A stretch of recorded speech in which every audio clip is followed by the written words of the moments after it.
In today's video, we're going to be rehousing the Ybyrapora diversipes from this enclosure into here. What is going on, guys? Welcome to another video. If you guys are new to the channel and you don't know who I am, my name is Jeremy and welcome to Jeremy's Wild World. Nice all from today's title, guys. Today's video is going to be the Ybyrapora diversipes unboxing. Now you're probably wondering, Jeremy, where you at? Now I just posted something out in the post, so I'm just making my way back home and I thought I'd record an intro just as something different instead of always in my bedroom. And yeah, so before I get into today's video, guys, I just want to quickly say that according to my YouTube statistics, a lot of you guys who watch my videos aren't subscribed. So if you enjoyed today's video and you want to see more, click the subscribe button as well as the notification bell down below so you guys don't miss out on future content. Now, without further ado, and excuse the dog in the background, let's get into showing you, starting off with the Ybyrapora diversipes. Alright guys, so before I get into setting up the enclosure for the Ybyrapora diversipes, just wanted to show you guys how it's doing in its current enclosure. Now if you guys saw the unboxing for this little girl, I just temporarily kept her in this bra plastic enclosure, and as you can see, she's doing absolutely fine in here. Really fab, been feeding her up well, and yeah, so she's doing absolutely beautiful.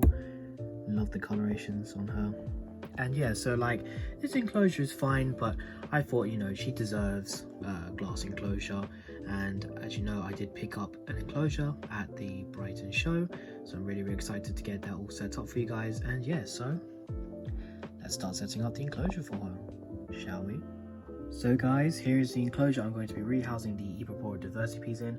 As you can see, it's a really nice, tall, arboreal style glass enclosure that I picked up at the Brighton show. If you guys haven't checked out that video on my pickups, highly recommend checking out. And yeah, so I picked this up from So Many Legs, £10, really good deal. But you can see why it is really cheap, because this tank has seen some better days. This little bit's loose, but not a problem at all. Really wanted to pick this up because I wanted to get a nice glass enclosure. I don't mind cleaning this up a little bit, and it's perfect, you know. Glass doors still slide open perfectly. Got a top opening lid too, so I have options whether to feed and spray. I can either do from the top or bottom depending on how she webs up. And you can see inside I have chosen a cork piece for her already. And yeah, so let's just quickly clean this up. Now that looks a lot better than it did earlier. Now of course it's not perfect. All I did really was just get some water and try to get off a lot of the marks and stuff off there. I got most of the stickers off and everything. Cleaned down the glass doors, so you can see just down here. And yeah, so pretty much cleaned it up the best I can, and let's get into setting up this enclosure. Alright guys, so let's get into making this enclosure for this beautiful tarantula. Now you're probably thinking, Jeremy, you said you cleaned it up, but look at the bottom, it's a mess. Well, that doesn't really matter since I'm going to be putting substrate there anyway, so that's pretty much going to be hidden. And yeah, so let's just start off by putting some topsoil inside. Now because this is an arboreal species, we don't have to put too much, but I do want to put a good amount within this enclosure. Yeah, so I just want enough so that it makes a nice bottom layer. Good enough for the plants I'm going to be putting in here. I'm going to be using some moss as well as a palm plant today, guys. So just want to make sure I've got enough substrate. So I'm really happy that I managed to grab this enclosure at such a price, because when I went to the show, there were some enclosures that I was eyeing up, and they were a little bit expensive for what I wanted to pay for the enclosure. And I noticed this one over at the So Many Legs table later on at the show, and I was thinking to myself, you know what, let's just wait till the show starts quieting down, then maybe I can do a little wander, because I was helping out Tony over at Benefit Visions. So I'll wait for the show to quiet down a little bit during the raffle, and if it's still there, I'll buy it. And luckily enough, it was still at the show. So I'm just going to crumble this up, guys, just a little bit. You guys see it, there's a good base layer at the bottom and everything. So yeah, I think I'll just put a little bit more just until the bottom vent. Might just put some more in the back as well. You know what, I think it'll be much easier so using this container. So yeah, just put lots of substrate. And again, arboreal species doesn't need too much substrate, but you want enough so that it looks good in the enclosure and everything.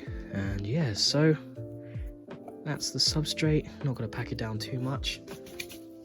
I'm going to next put in the palm plant. So this is the plant I'm going to be using, little palm plant. I was thinking of just sticking it in the corner like so. Wedge it in like that. Make a little hole. Stick that plant in. And yeah, so I've been using this palm plant for a lot of my enclosures, mainly my mantis. I've been using this enclosure, this palm plant for. Lasted me a while. Yeah, so I have this nice big piece. As you can see, there's a fresh leaf growing in the corner there, so that will look good once it starts growing in. Now next, I want to put in this massive clump of cushion moss. I'm just gonna put it in the corner like so. Just push that in. This will spread out and grow over time. Yeah, that looks really good. Next little bit I want to put in is some leaf litter. Make it look as nice as possible. Now this isn't going to be a bioactive enclosure, guys. Push a little bit of that substrate to the back.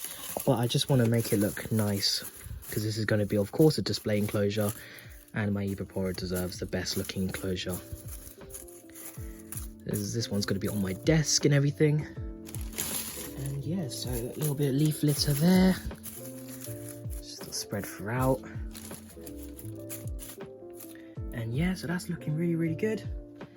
Last but not least, guys, of course, going to be putting the cork bark piece that I've chosen.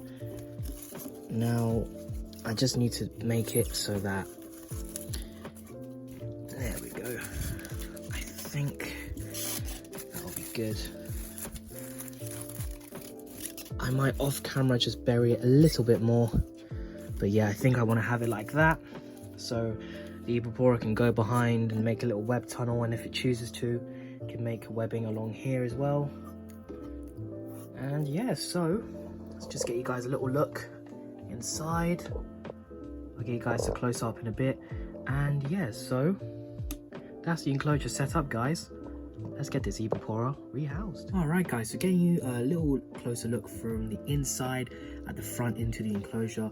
Now as you can see with the lighting and everything, it looks really, really good. I did give it a little bit of spray down, and I'm really, really happy with how this enclosure turned out.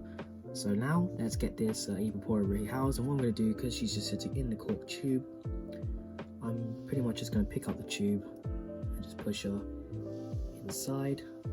Hopefully it goes all smooth. There she is. I'm just gonna slowly just put the tube there. Now, when I did rehouse her and tried to get some photos, oh, there she is. Just on the bottom there, guys. She was a little bit bolty, so you never be too careful, but there you go. As you can see, beautiful spider, really well fed. And yeah, so she's now officially being rehoused in her permanent enclosure. Really, really happy with how it turned out, guys. And yeah, so let's get into the outro of today's video. So guys, that's in today's video. I hope you guys enjoyed seeing the rehousing and construction of the enclosure for the Ybyrapora diversipes. Really, really happy with how it turned out, and I can't wait to see the moss grow in and the palm plant grow in and everything. And yeah, the Ybyrapora is really happy with it. She's currently hiding behind the cork bark piece, and hopefully will start webbing up soon. And yeah, so if you guys enjoyed today's video, I'd really appreciate if you click the subscribe button as well as the notification bell down below so you guys don't miss out on future content. I'd also really appreciate if you guys would check me out on Instagram, Jeremy's Wild World _ as well as jeremywildworld.sales. We're leaving the links down in the description below. I'm really active on Instagram, posting videos and pictures of the animals and inputs I keep when I don't upload on YouTube. So that's all from me today, guys. Leave a like, leave a comment, and I'll see you guys next time. Bye bye.